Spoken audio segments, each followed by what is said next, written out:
Avui estic de guàrdia a la Central de Coordinació Sanitària com a coordinador tècnic.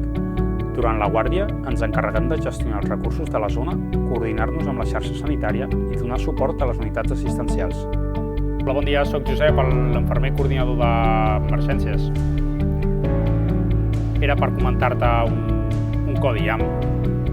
Una senyora de 45 anys, sense antecedents coneguts, que ha estat una aturada presenciada i l'alertant ha començat a maniobres. A l'arribada de l'ambulància ha estat 8 minuts de suport vital avançat, amb 3 desfibrilacions, i al recuperar l'electro s'ha vist un IAM inferior. Em volia confirmar que l'ambulància trigarà 20 minuts en arribar al trueta.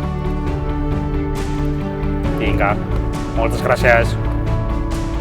Amb la valoració del consultor i la informació de la unitat al lloc, puc gestionar i coordinar el millor possible les emergències del territori.